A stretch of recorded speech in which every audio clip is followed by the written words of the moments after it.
Tech Sideline is presented by First Bank and Trust Company, a nationally ranked community-focused bank with over 30 locations throughout Virginia, Northeast Tennessee, and North Carolina. Who you choose to bank with can make all the difference. Visit firstbank.com to learn more. Hello, Tech fans, and welcome to Tech Sideline Podcast, episode 404. On today's show, we have a special guest, new Virginia Tech defensive coordinator Sam Siefkes. We'll discuss his background and previous stops, how he got into coaching, what made him want to come to Blacksburg, his influences, what he brings to the Hokies, and more. It's all coming up on the Tech Sideline Podcast, which starts right now.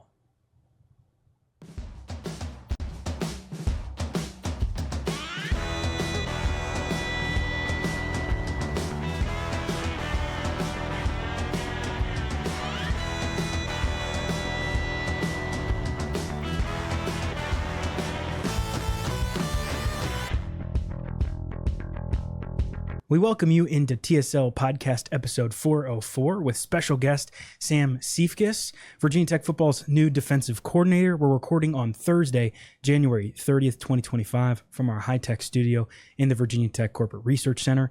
I'm Tech Sideline's managing editor, David Cunningham, your host for today's show. To my right, Chris Coleman, Tech Sideline's lead analyst and columnist. Nick Brown, Tech Sideline's director of media, is behind the scenes producing the show. And across the way is our special guest, Sam Siefkes. Thank you for coming on, Sam. Yeah, appreciate you having me.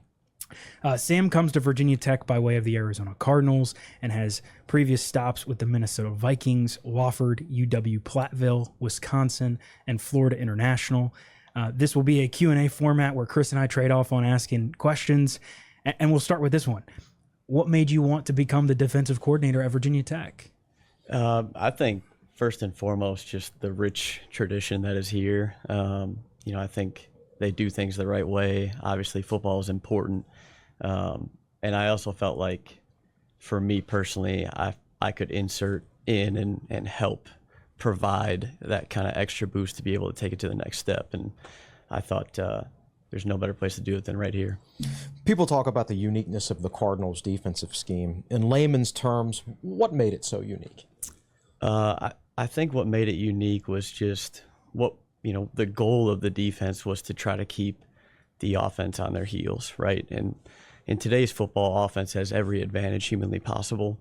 And I think what we tried to accomplish at Arizona was a little bit more of an offensive mindset and being in attack mode as much as we possibly could be. I think that's kind of what makes it unique. And we have the ability to be extremely multiple and adaptable, which provides obviously advantages for us as a defense. As a follow-up to that, how can that apply to college players? Like, obviously, you don't get as much time with them as NFL players. There's a lot of roster turnover from a yearly basis this year in college. How can you simplify some of that so that it can apply to college players, to Virginia Tech players, or is it even as complicated as it sounds? Yeah, I don't think it is. And I actually would argue, I think you get a little bit more time with college players than you do NFL, because the NFL has some regulations in terms of time and stuff like that. So college doesn't anymore? It used to be a 20-hour rule that some people kind of... There is, but I would argue it kind of almost fringes about the same, to be honest. And I think the free agency and stuff like that all kind of plays out on a almost similar, platform from that regard. So I think it's pretty seamless from that standpoint. But to answer your question, I don't think it's difficult, and I think the way in which we'll teach it here at Virginia Tech is by way of what I like to call concept. You're teaching in buckets, and you're really teaching things that are kind of in very simplified versions. So you're teaching one technique, and then you're just carrying it over from call to call to call. And so what I think that does is it makes it very easy for the players when they come in, and when you teach it in that type of way, it's a whole part model, right? So you're breaking it down to the parts, and then what you're doing is you're coming back to the whole later on. So I think that's where a lot of my teaching background has come in. My mom was a preschool teacher, so a lot of that has kind of been instilled in me growing up. And I always try to keep things as simple as humanly possible, because I know you got to be able to teach complex items, but make it simple for who you're teaching it to. Chris asked about the Cardinals, and I'm curious on that topic. Brent Pry said it was very impressive about how good you guys were at situational football. without giving too much away, can you kind of shed some light on what made you guys so good in those areas and how much that might apply to the Hokies? Yeah, I think first and foremost, it was discussed every single day that we were there, not only with the players, but also the coaches. And I think that's, one of my first orders of business is being able to discuss those different things with the coaching staff on, hey, these are the things that possibly can come up, and here's what we need to make our players alert for, and have an understanding that these could happen at any given moment, and we have to be able to go through those different situations. They understand what they are and how they can happen and what the correct mode of action is, right? And so I think that's one of the things that we did a really good job of at Arizona is, we would be the players would watch a game on, say, Thursday Night Football, and they would text you as a position coach and say, hey, they screwed this up. Right. And so then, as a coach, that some of that is getting validated in their minds. And that's the goal, right? Is that they have a whole concept and understanding of what is going on. And so they can execute that when it's their time to be able to play. You and Coach Pry have both noted that you see a wide variety of offenses in the Southern Conference. So serving as a defensive coordinator in that league, how did that prepare you to take the step up to higher levels? I think it was one of my most incremental experiences that I've ever had, partly because when I came in there, there was a coach by the name of Wade Lang, who was the offensive coordinator, triple option guy that had been there for a long time, and I went in there thinking I knew a lot about football in general and option football, and he taught me pretty quickly I didn't, And so when option football, I think you're a whole nother level of a coach, and that's something that he was able to teach me. And in today's version of football, it allows for you to be able to execute against quarterbacks that can run the ball. And so I understand what that numbers game means from being there in 2018 to 2020. So I thought that was really, really important for me. The other thing that was really good about that league was we quite literally played every offense that I know exists today, right? So there was, 5-wide spread at Sanford. There was option, like I talked about, at Furman and the Citadel at that time. There was, 11 personnel multiple. There was all these different types of offenses that we could possibly see. And so every single week, your game plan was completely different. And I thought that was something that was really good for my growth as a coach, because each week you had to kind of tailor this and be able to take things down to the studs and be able to teach these concepts so that you could be able to play good defense week in, week out. Brent Pry mentioned in your first year at Wofford, you guys kind of ran a 3-4, and then your second year, you guys switched to a 4-3, and both units, of course, were very successful. What did you learn about, just being able to adapt kind of like that, and is that something you kind of carried with you as you've gone into the pros? Yeah, I think it goes into that adaptability scheme that we kind of talked about. The story kind of goes, in 2018, I walked into a defense that had some really good defensive linemen up front. And I thought, this was built for kind of that 3-4 scheme that I had learned from Dave Aranda in Wisconsin, some of those places that I've been previously. And so we did that and had a lot of success, and those guys all graduated. I think one or two of them ended up going to the NFL. And so the next year, losing all those guys, we had to learn how to be able to win football games without being able to play those different front structures. And I thought that was one of my, best moments as a coach, was saying, hey, this isn't going to work anymore. So what can we do to adapt to the players and the scheme that we have to be able to execute and win football games and play strong defense, right? And so that next year, we ended up changing and shifting some stuff, still out of a 3-4 base, but we transitioned into running more 4-down schemes out of it. And I thought it was really good for us. And we ended up having a freshman that ended up being a freshman first-team all-conference and probably had no business playing at that time and ended up playing really well because of the scheme switch. So you talk about 4-3s and 3-4s. Are you a 1-gap guy, a 2-gap guy? Both? Yeah, both. Me personally, in today's day and age, I think being a 3-4 guy or a 4-3 guy, those days are over. Mm-hmm. If you want to be a good defensive coordinator, in my personal opinion. I just think you have to have enough in your bag to be able to play week in and week out against different teams and what they present to you, right? It may not be good to play a 3-4 scheme against one team, and it may be really good the following week, right? And so that's something that I think when you teach in those buckets and concepts like we talked about earlier, if you have that ability to be able to do that, you can transition and play different front structures and different schemes from a week in, week out basis and be able to adapt to the opponent that you're playing. you've had an opportunity to learn from so many talented football minds in your career. How has that shaped the way you view the game of football and what kind of coach you've become? Yeah, I mean, it's been huge, and I've been really fortunate, like extremely fortunate, to be around initially a guy like Dave Aranda at Wisconsin. At that time, we were number one in the country in defense and kind of led in a lot of statistical categories. So I thought that was really incremental for me. I also thought the way that he organized and thought through game planning was really important. And kind of shaped how I initially did some things in my first couple of coordinating experiences. And then, kind of moving along, I worked with Coach Zimmer, obviously, in Minnesota. I thought he taught me the most about just the NFL game, but also how to play third down. I mean, he's one of the most aggressive third down guys that I've ever been around, and I thought he did a really good job of being able to attack people in those scenarios. And then, Kevin O'Connell and Ed Donatel, part of that Fangio tree, obviously that has been hot for a while. And then transitioning out, obviously, to Coach Gannon and Nick Rallis to what we did in Arizona. So I've been really blessed and fortunate, obviously, to be a part of those different schemes and what they presented. And I feel like I've taken a lot from each specific group as I've kind of gone across my career in coaching. Wisconsin's the home of the best Division III football in the country, without question. What did coaching in that league up there at Platteville do for your career? Yeah, I would compare it pretty close to Southern Conference football from the standpoint of the teams are really competitive every single week.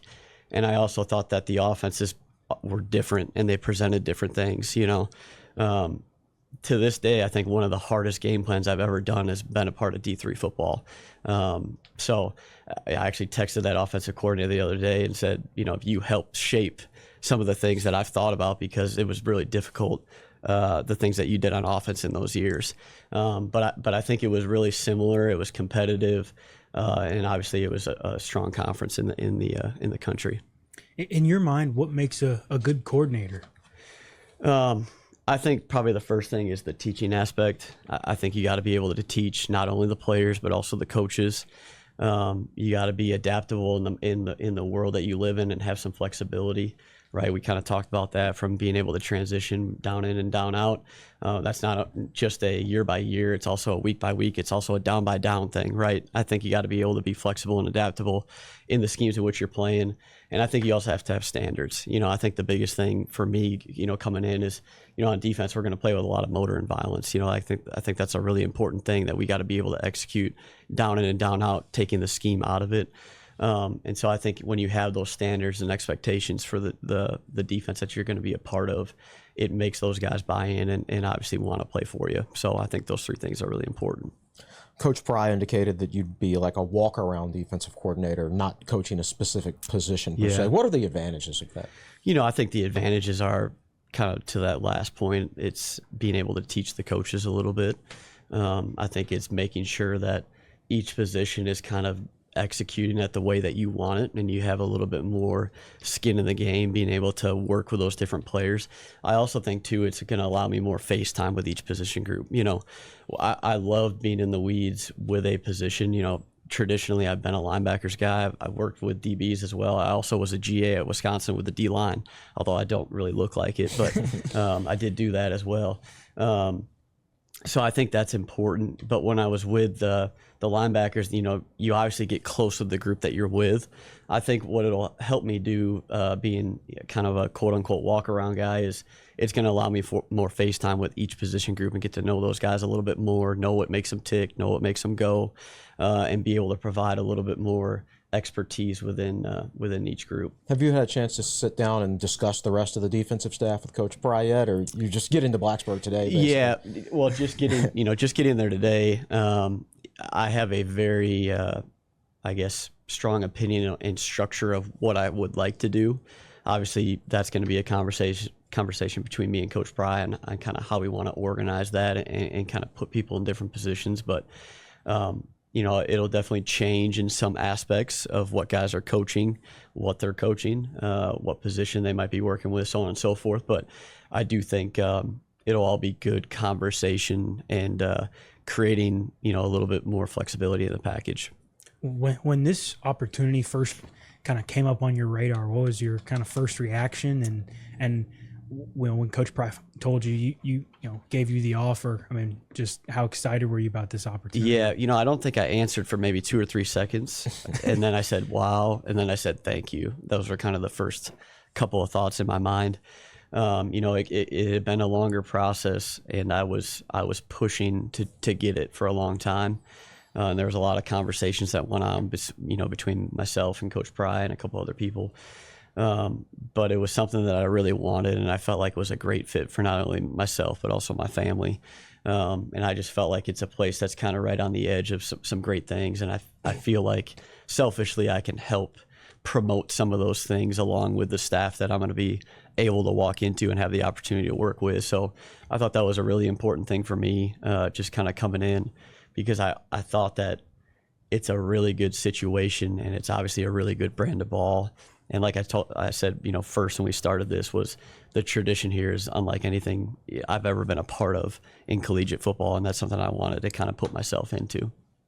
When you jumped to the NFL from college, did you see yourself coming back to college at one point, or did you always have a long-term goal of, I'm going to be an NFL guy now? No, I did. I love being around the 18 to 22, 23-year-olds, because I think you're molding more than the game in them. Don't get me wrong. I think you do that a little bit at the National Football League level too. But I think you have your hands more in, what it takes to become a man, as well as what it takes to become a good football player. And so that's always been something that's been big. And I think a lot of that probably comes from my teaching background. But, I think that's obviously a really important thing of what we're teaching these guys day in, day out, in terms of just what their habits are to become a good person, and really a good person in the workplace as they get to that level as well when football ends, because it's going to for a lot of guys at some point. Right.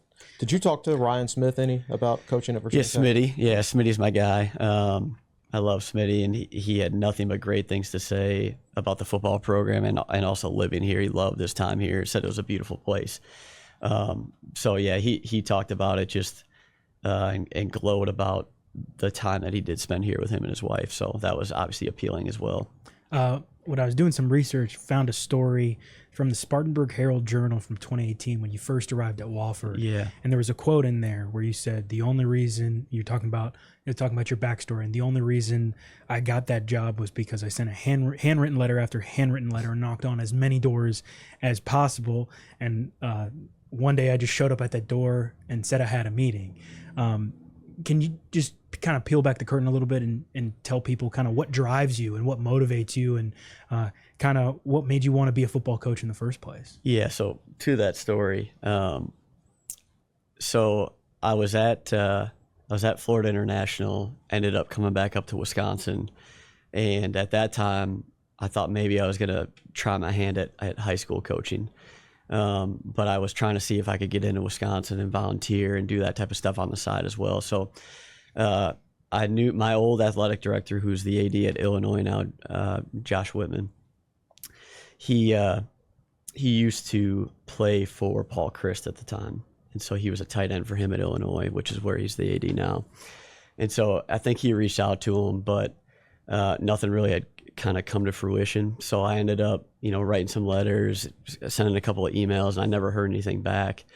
So finally one day I just ended up kind of going to where the facility was, which you probably can't do this anymore, but I did that and went up to the, front desk where the front desk girl was. And I just said, hey, I got a meeting with Dave Aranda.